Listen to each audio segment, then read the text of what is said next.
बिस्मिल्लाहिर्रहमानिर्रहीम। टाइम की कमी की वजह से प्रोबेबिलिटी और बाइनोमियल डिस्ट्रीब्यूशन वाले चैप्टर्स की तफसीलन वीडियोस तो नहीं बना सकता। बहरहाल 5 पेपर्स मेरे पास सॉल्व हैं और उन 5 पेपर्स में जो जो सवाल इन चैप्टर से पूछे गए हैं तो वो हम डिस्कस करते हैं। इसमें काउंटिंग रूल्स का चैप्टर भी है, प्रोबेबिलिटी का भी और बाइनोमियल डिस्ट्रीब्यूशन वाला चैप्टर जिसमें हाइपर ज्योमेट्रिक के भी सवाल होंगे। तो ये सवाल हम इन 5 पेपर्स में जो आए हैं वो डिस्कस करते हैं।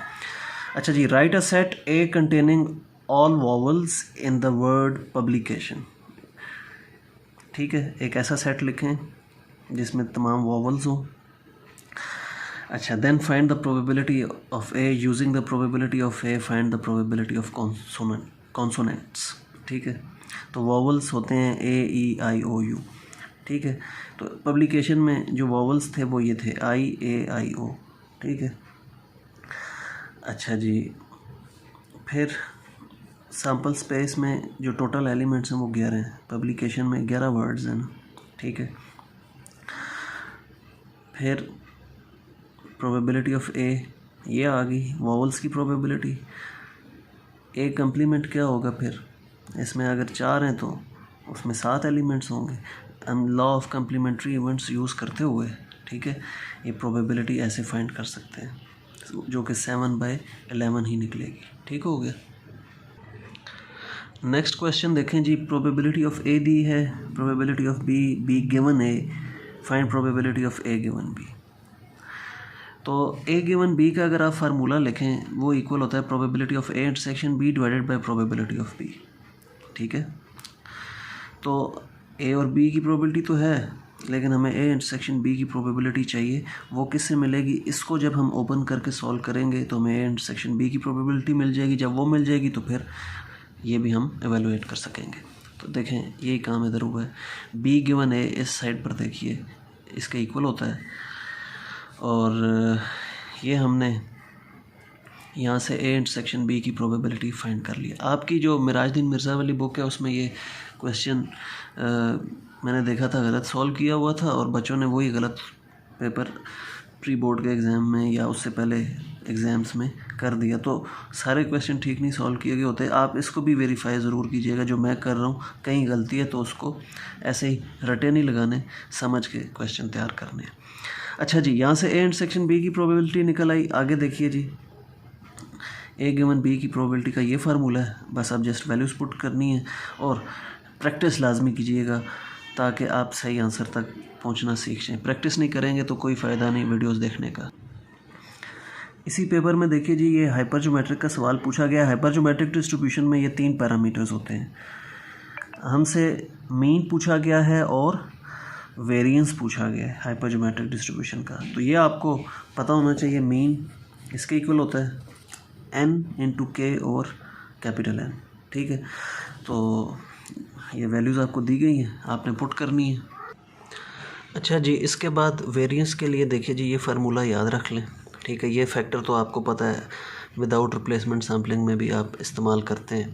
तो ये दोनों टर्म्स, ये तो मीन ही है और साथ ये आपने याद रख लेनी है। ठीक है, अच्छा जी, ये फार्मूला वेरिएंस का, यहाँ जस्ट वैल्यूज़ पुट करनी है, इसको ठीक तरीके से सॉल्व करना है तो वेरिएंस भी आ जाएगा। अच्छा जी, ये प्रोबेबिलिटी का एक क्वेश्चन है। प्रोबेबिलिटी में तो बहुत ज़्यादा वैरायटी है, बहुत ज़्यादा क्वेश्चन हैं और बहुत ज़्यादा टॉपिक्स हैं, तो इसको तैयार करते करते बहुत वक्त लग जाता है। आप बहरहाल कॉइन्स वाले, डाइस वाले क्वेश्चन और बेसिक लॉज वाले और जो पुराने पेपर्स में आए हैं इतने कम से कम तैयार कर लें ताकि अगर कोई फेमिलियर क्वेश्चन आ जाए तो प्रोबेबिलिटी से आप अटैम्प्ट कर लें। इस तरह के कम चांसेस होते हैं, ये ज़रा मुश्किल सवाल है। In a game of bridge what is the probability that a hand gets no ace. तो ब्रिज ऐसी गेम है जिसमें 4 प्लेयर्स को 13 कार्ड्स जाते हैं। ठीक है, तो 13 कार्ड्स कितनी वेज से सिलेक्ट हो सकते हैं वो ये मैंने लिखा हुआ है। इस एक्सपेरिमेंट की सैम्पल स्पेस ये बनेगी। ठीक है, 52C13। अच्छा जी, फिर एसेस 4 होते हैं, यहाँ एस का जिक्र है, अदर्स 48 होते हैं, टोटल 52। तो 9 एस की प्रोबेबिलिटी हमने फाइंड करनी है। 9 एस की प्रोबेबिलिटी ऐसे निकलेगी, 4 एसेस हैं, 4 एसेस में से कोई ए सिलेक्ट नहीं हुआ, 4C0, और बाकी 48 कार्ड्स में से 13 कितनी वे से सिलेक्ट हो सकते हैं, 48C13, ठीक है। और टोटल जो 13 कार्ड्स हैं वो सिलेक्ट हो सकते हैं 52C13 में से। तो ये आपने याद रखना, ये ज़रा मुश्किल सवाल था। इसके बाद ये इसको रहने दें, ये इस तरीके से क्वेश्चन नहीं करना। इस क्वेश्चन को आप, जो मैंने अभी पहले प्रीवियस वीडियो में रैंडम वेरिएबल की तरीका बताया था, उससे आप कर सकते हैं इस क्वेश्चन को, ठीक है। ये देखिए जी, इस सवाल को भी देख लीजिए, ये भी एक दफ़ा पेपर में आया हुआ है, मिसिंग टर्म फाइंड करनी है, रैंडम वेरिएबल का सवाल है, बहरहाल आप देख लें। अच्छा, नेक्स्ट सवाल इसको देखें जी, ये बाइनोमियल डिस्ट्रीब्यूशन का सवाल है। कहा गया है कि एक्सपेंड करें इसको। तो अब बाइनोमियल डिस्ट्रीब्यूशन में ये जो चीज़ होती है पावर में, ये n होती है, ये q और ये p। तो यूँ लिखा होता है q + p पावर n। तो इस इक्वेशन से कंपेयर कर लें, आपको q p n मिल जाएंगे। उसके बाद बाइनोमियल डिस्ट्रीब्यूशन का जो फार्मूला होता है NCx p power x q power n - x, वो इस्तेमाल करते हुए आपने 0 से लेके 5 तक तमाम प्रोबेबिलिटीज़ फाइंड कर लेनी है, ठीक है। और इस क्वेश्चन में अगर आप आंसर ना भी निकालें, यानी कि जस्ट ये एक्सपेंड करना था ना इसको, ये टर्म सिर्फ लिखी हो, ये आंसर बेशक ना लिखे हो, तो तब भी ये क्वेश्चन ठीक है। नेक्स्ट क्वेश्चन देखिए जी, an event has probability p = 3/4, complete the binomial distribution for n = 5।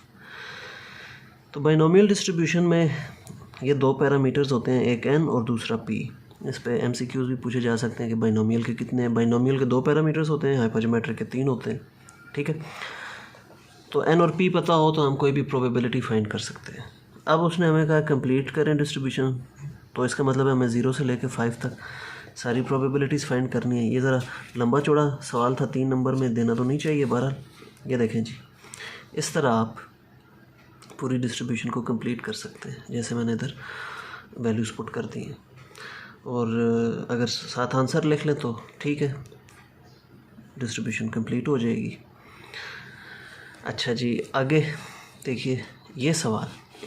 अच्छा, ये इंटरेस्टिंग क्वेश्चन है, क्योंकि उसने कहा x follows the hyper probability distribution, determine h, और फिर ब्रैकेट में x n k n लिखा और इधर इनकी वैल्यूज़ दे दी। इसका मतलब है वो हमसे प्रोबेबिलिटी 3 की पूछ रहा है, क्योंकि x की वैल्यू 3 है। बाकी ये पैरामीटर्स हैं हाइपरजोमेट्रिक के। हाइपरजोमेट्रिक डिस्ट्रीब्यूशन का ये फंक्शन होता है, ठीक है, ये आपने याद रखना है।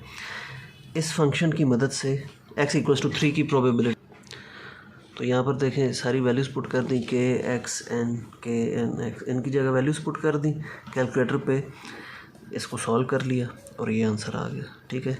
Combinations k c x n - k c n - x n c n, ठीक है, कॉम्बिनेशंस के फार्मूले लगा के ये सारा सॉल्व किया, आंसर आ गया 5/21। नेक्स्ट क्वेश्चन देखिए जी, how many possible permutations can be found from the word statistics. तो जब एक वर्ड हो और उसमें लफ्ज़ रिपीट हो रहे हों, जैसे यहाँ पे TSI रिपीट हो रहे हैं, तो उसके लिए परम्यूटेशंस का एक ख़ास फार्मूला है। वो क्या है? ये फार्मूला है, ठीक है। तो इसमें एज़ कितने हैं? एक दफ़ा आया ए, सीज़ एक दफ़ा सी आया, आई 2 दफ़ा आया, एस 3 दफ़ा आया, टी 3 दफ़ा आया, ठीक है। तो ये N1 N2 N3 N4 N5 तक ये वैल्यूज़ आ गई और फिर फार्मूले में ये पुट की और आंसर आ गया, ठीक है। नेक्स्ट क्वेश्चन देखिए जी, 2 cards are drawn from a well shuffled pack of 52 cards. What is the probability that both cards are of same colour. 2 cards draw हुए हैं, क्या प्रोबेबिलिटी है दोनों का कलर सेम है? तो या दोनों रेड हो सकते हैं या दोनों ब्लैक हो सकते हैं। तो ये बोथ रेड, या और की जगह हम प्लस लगाते हैं बोथ ब्लैक। तो रेड की प्रोबेबिलिटी 26 रेड होते हैं, उनमें से 2 रेड पिक करने की प्रोबेबिलिटी 26 चूज़ 2 है, ठीक है। बाकियों में से कोई पिक नहीं हो रहा। ये टोटल आउटकम्स हैं 52C2। और ये दोनों ब्लैक की प्रोबेबिलिटी इस तरह ही, जैसे रेड की फाइंड की ऐसे ही ब्लैक की होगी, और ये इसका आंसर है। अच्छा, ये सवाल देखिए जी, हाइपरजोमेट्रिक से आया, इक्वेशन लिखनी है हाइपरजोमेट्रिक की, मीन लिखना है, वेरिएंस लिखना है। तो ये ऑलरेडी इस तरह का हम एक सवाल कर चुके हैं। ये देखिए जी, इजी सवाल है। ले जी, ये बाइनोमियल डिस्ट्रीब्यूशन के चैप्टर से सवाल आया है। If you throw a fair die 5 times what is the probability that you will get no even number. ठीक है, तो यहाँ हमने क्या देखना है, डाई कितनी दफ़ा थ्रो हुआ है, n टाइम्स, और सॉरी n 5 है। ठीक है, और इंटरेस्टेड हम किस में, नो इवन नंबर। तो इवन नंबर की प्रोबेबिलिटी एक डाई में क्या होती है, 1 2 3 4 5 6 होते हैं ना डाई में नंबर, तो उसमें 3 इवन होते हैं, 3 ऑड होते हैं। तो इवन की प्रोबेबिलिटी 3/6 यानी कि 1/2 होती है। तो यहाँ पर n 5 है और p 1/2 है। तो बाइनोमियल के सवालों में n और p ढूंढना ही असल मकसद होता है। और अब नो इवन नंबर, तो नो इवन नंबर की प्रोबेबिलिटी हमने फाइंड करनी है, यानी कि x की वैल्यू 0 पुट करेंगे, नो को हम ट्रांसलेट कर रहे हैं 0 में। बाकी ये 2 पैरामीटर्स हैं, बाइनोमियल का ये फार्मूला है। तो 3 चीज़ें आपने देखनी है, एक n, दूसरा p, और तीसरी चीज़ जो सबसे अहम की प्रोबेबिलिटी में जो x की वैल्यू है वो क्या पुट करनी होगी। तो यहाँ से नो की ट्रांसलेशन हमने 0 की। अगर 1 इवन नंबर कहता तो 1 कह देते, अगर 4 इवन नंबर कहता तो यहाँ 4 पुट करते, ग्रेटर देन 2 इवन नंबर्स होता तो फिर 3 + 4 + 5 यानी कि x = 3, फिर यहाँ 4 पुट करते, फिर 5 पुट करते, और उन तीनों प्रोबेबिलिटीज़ को जमा कर देते। तो ये चीज़ आपने देखनी होती है कि आपसे प्रोबेबिलिटी कौन सी पूछी गई है। अच्छा जी, ये सवाल है, a company has 8 directors, in how many ways can the following be selected, chairman, MD, executive director, 3 members to form a sub committee. कई दफ़ा ये सवाल पेपरों में नज़र आया है। तो असल में यहाँ पर पूछना चाह रहे हैं कि किस सवाल में आपने कॉम्बिनेशंस लगाने हैं, किस में परम्यूटेशंस।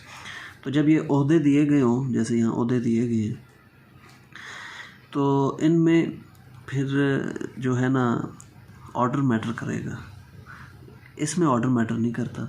इस वजह से इधर परम्यूटेशंस लगेंगी, ओहदे जहाँ दिए गए हैं यहाँ कॉम्बिनेशंस लगेंगे। इसकी तफसील तो काफ़ी लंबी सारी है, लेकिन फ़िलहाल अभी शॉर्ट आपको बताता जा रहा हूँ ताकि जल्दी से आप प्रिपेयर कर लें।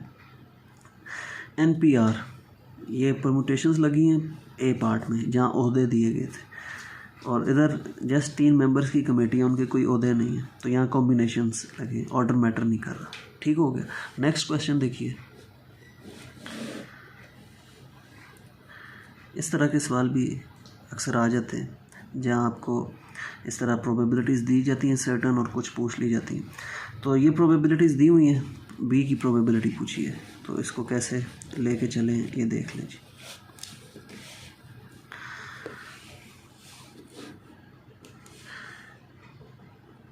ये ए की प्रोबेबिलिटी किसके इक्वल होती है, 1 - probability of A complement. B given A की प्रोबेबिलिटी इसके इक्वल होती है, यहाँ से ए इंटरसेक्शन बी की प्रोबेबिलिटी निकल आई। बी गिवन ए कम्प्लीमेंट की प्रोबेबिलिटी, ये इसका फार्मूला है।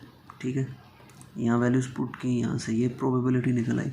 अब ये निकली है तो इसकी मदद से फिर ये प्रोबेबिलिटी निकली है, ये जो बी की है ना, ये इसकी मदद से निकलेगी। इसको याद कैसे रखते हैं, ये इसके इक्वल है, जिसके ऊपर कॉम्प्लीमेंट नहीं होता यानी कि बी के ऊपर कॉम्प्लीमेंट नहीं है, उसमें से इन दोनों की ए इंटरसेक्शन बी की प्रोबेबिलिटी माइनस कर देते हैं। अगर ए के ऊपर कॉम्प्लीमेंट ना होता, बी के ऊपर कॉम्प्लीमेंट होता, तो हम फिर लिखते probability of A minus probability of A intersection B.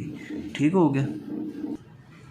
Next question देखिए जी, the probability that a boy will pass examination is this, girl will pass is this.